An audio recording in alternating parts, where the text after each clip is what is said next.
আমি আজকে থোড়ের ডালনা বানাবো, তার জন্য লাগছে থোড় কুচি, সামান্য আলু।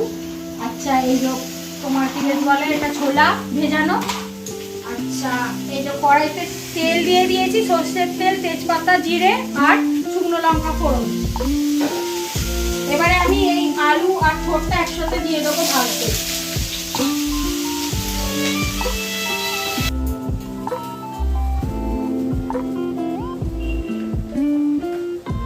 এই যে থোড়টা এবার নুন হলুদ দিয়ে দেবো, একটু ভাজা ভাজা হয়েছে, এর মধ্যে দিয়ে দেবো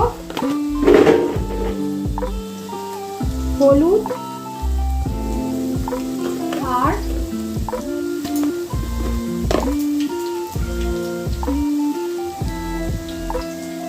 নুন।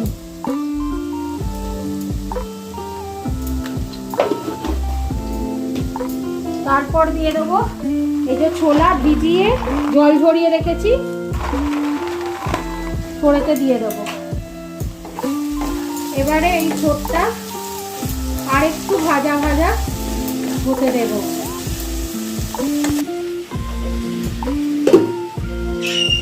এর মধ্যে দিয়ে দেবো এবার আদা বাটাটা, আর দিয়ে দেবো জিরে গুঁড়ো।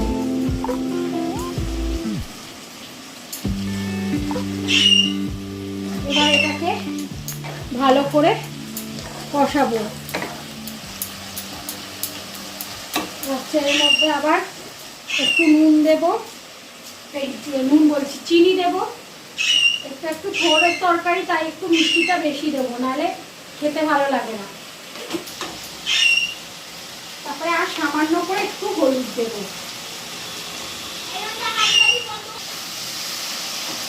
এই যে এইটা একটু কষা কষা হয়ে যাবে একবারে, তারপরে জল দিয়ে আবারও ঢাকা দিয়ে দেবো।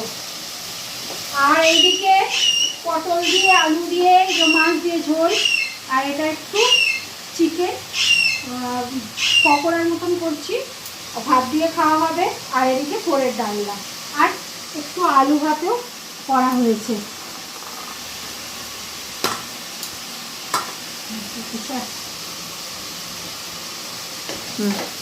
এই যে কষা হয়ে গেছে,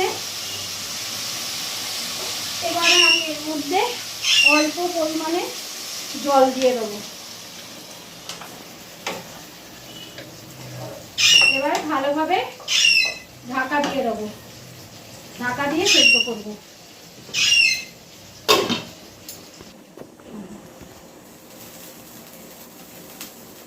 এবার এটা সেদ্ধ হয়ে জলটা মরে গেছে। আর একটা কড়াতে আমি কি করব,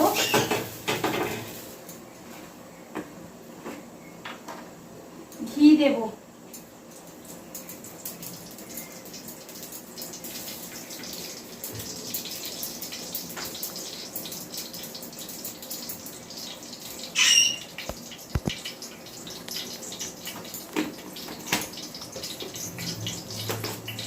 ঘিটা মধ্যে 1 চামচে জিরে ফোড়ন দেব।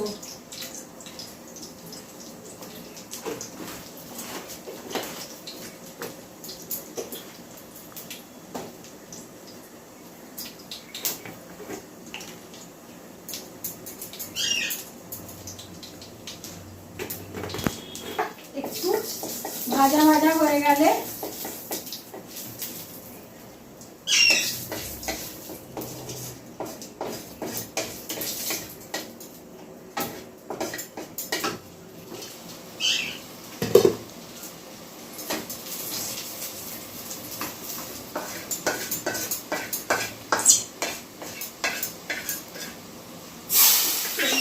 দিয়ে দেবো।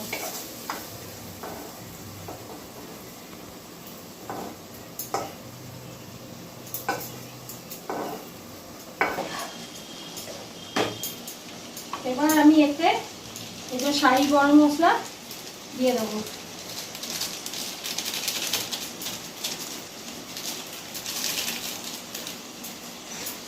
আবারও আমি এতে একটু ঘি দিয়ে দেবো।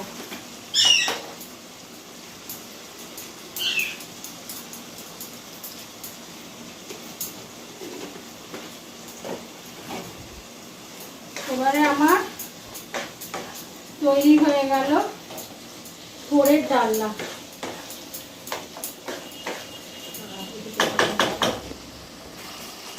এই যে রেডি আমার থোড়ের ডালনা।